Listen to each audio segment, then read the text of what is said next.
उन्होंने पोस्टर लगा दिए हैं दिल्ली में कि अगर मोदी को हराना है, यदि मोदी को हराना है तो झाड़ू को वोट दे। उन्होंने पोस्टर लगा करके अपना प्रचार कर रहे हैं।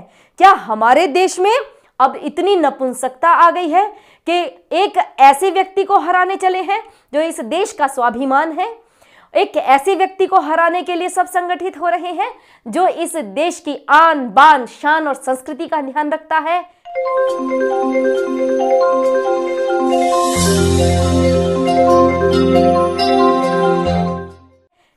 नमस्ते मित्रों, कर्मयोगी यूट्यूब चैनल में आप सबका स्वागत है।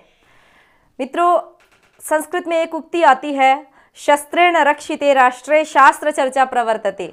जो देश शस्त्रों से सुरक्षित रहता है, शास्त्रों की चर्चा, विशेष स्वाध्याय, विशेष टेक्नोलॉजी सब उसी देश में विकसित होती है। आज हमारे देश में ये बिल्कुल साबित हो चुका है, बिल्कुल सिद्ध हो चुका है कि हमारा देश शस्त्रों से सुरक्षित है। अब यहाँ पर शास्त्रों की चर्चा, नए नए आविष्कार यहाँ पर संभव हो सकते हैं। हमारे देश के कुछ सैनिकों को अभी 14 फरवरी में एक आतंकवादी दस्ते ने मार डाला और उन सब को 40 लोगों को ऐसे बलिदान किया कि जब वो अपने हाथ में हथियार भी लिए हुए नहीं थे। हमारे देश की वायुसेना ने रात 3:30 बजे आतंकी अड्डे, जो जैश ए मोहम्मद का अल्फा 3 नाम का अड्डा था, उसको उड़ा डाला और बहुत सारे आतंकवादी जो अपने सामान इकट्ठे कर रहे थे, बम बना रहे थे, उनकी सुरक्षा कर रहे थे, कि भारत को उड़ाने की तैयारी कर रहे थे, उन सब को समाप्त कर डाला। नौसेना ने मिराज विमान लेकर के रात में उड़ान भरी और उन सब को ऐसे नेस्त नाबूद कर दिया, ऐसे समाप्त कर दिया जैसे वो वहां पर थे ही नहीं। हम सब जानते हैं कि जब हमारे देश पर आतंकी हमला हुआ है, ये रोष, ये क्रोध हमारे देश में बहुत फैला है। हमारे देश में 26/11 का आतंकी हमला हुआ, लेकिन उस समय सब कुछ था। हमारे पास ये सेना भी थी, हमारे पास हथियार भी थे, हमारे पास सब कुछ था। मारे भी 164 लोग गए थे, 308 लोग घायल भी हुए थे और हमारे कितने सेना के, हमारे कितने जवान मारे गए थे, पुलिस बल के लोग मारे गए थे। लेकिन किस चीज की कमी थी, किस वस्तु की कमी थी?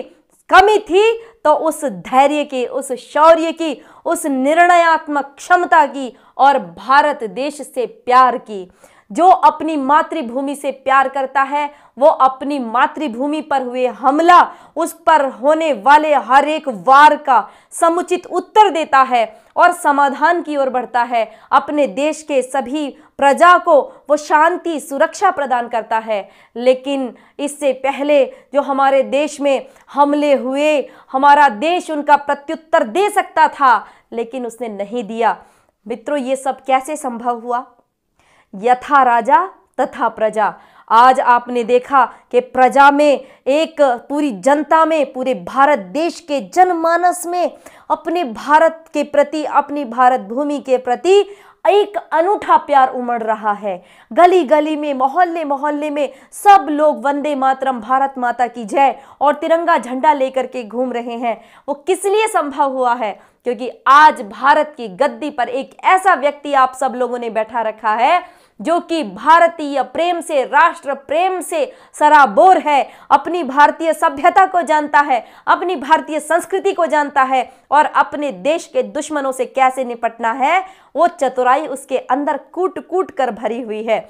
उसने अपने शास्त्र पढ़े हैं, उसने शस्त्रों का भी ज्ञान लिया है, उसको नीति भी आती है, उसको अध्यात्म में भी रुचि है, वो हर तरह से संपूर्ण है। मित्रों, उसका नाम है माननीय प्रधानमंत्री आदरणीय नरेंद्र मोदी।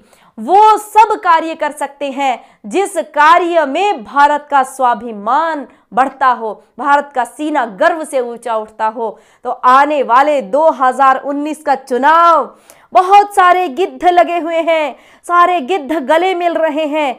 कोई किसी तरह से बोल रहा है, कोई कुछ बोल रहा है, लेकिन कुछ का तो मोटिव ही यही है। उन्होंने पोस्टर लगा दिए हैं दिल्ली में कि अगर मोदी को हराना है, यदि मोदी को हराना है तो झाड़ू को वोट दे। उन्होंने पोस्टर लगा करके अपना प्रचार कर रहे हैं। क्या हमारे देश में अब इतनी नपुंसकता आ गई है कि एक ऐसे व्यक्ति को हराने चले हैं जो इस देश का स्वाभिमान है? एक ऐसे व्यक्ति को हराने के लिए सब संगठित हो रहे हैं जो इस देश की आन बान शान और संस्कृति का ध्यान रखता है। यदि आप सब लोग भी अपने देश के स्वाभिमान को ऊंचा रखना चाहते हैं, पूरे विश्व में भारत की एक अनोखी पहचान रखना चाहते हैं, तो 2019 में संभल कर रहिएगा, अपने घरों से निकलिए। मैं तो कहना चाहती हूं, यह हमारा देश वर्णाश्रम व्यवस्था वाला देश है। जो लोग अब बूढ़े हो गए हैं वो अपने परिवार की केचुली से बाहर निकले और जा करके घर घर लोगों को बताएं कि हमारा राजा इस समय जो हमने बैठाया है वो हमारी रक्षा करने में भी समर्थ है और हमारी सांस्कृतिक सुरक्षा करने में भी समर्थ है। हम देखते हैं कि भारत में कुछ लोग ऐसे हैं जो पाकिस्तान का समर्थन कर रहे हैं। उनके लिए भी हमारे देश के प्रधानमंत्री के पास अवश्य योजनाएं हैं। आप सब लोग अपना उत्साह 2014 की तरह बनाए रखिएगा। अपने जो नेता हमने चुना है उसका उत्साह भी बढ़ाने का प्रयास कीजिएगा, जिससे वो कोई निर्णय ले तो उसके निर्णय के पीछे इतने बड़ी जनसंख्या का बल हो कि वो आत्म उत्साह के साथ में अपने देश के शत्रुओं को धूल चटाता रहे। ऐसे ही धूल उसने रात में चटा दी और आतंकियों के अड्डे को समाप्त कर दिया। आप सब लोग अपने आसपास गतिविधियों का ध्यान रखें, क्योंकि ये संकट की घड़ी है। हो सकता है कि ऐसे में अंदर छिपा हुआ जो पाकिस्तान है वो उठ करके सामने आ जाए और भारत को अंदर से नुकसान पहुंचाना शुरू कर दे। तो अपने निकटवर्ती सारी गतिविधियों पर ध्यान रखना केवल सरकार का काम नहीं है, ये सब हमारे देश के जितनी भी जनता है वो एक व्यक्ति भी सैनिक है। हर व्यक्ति सैनिक है। अपनी सैनिक होने का कर्तव्य निभाएं। जय हिंद।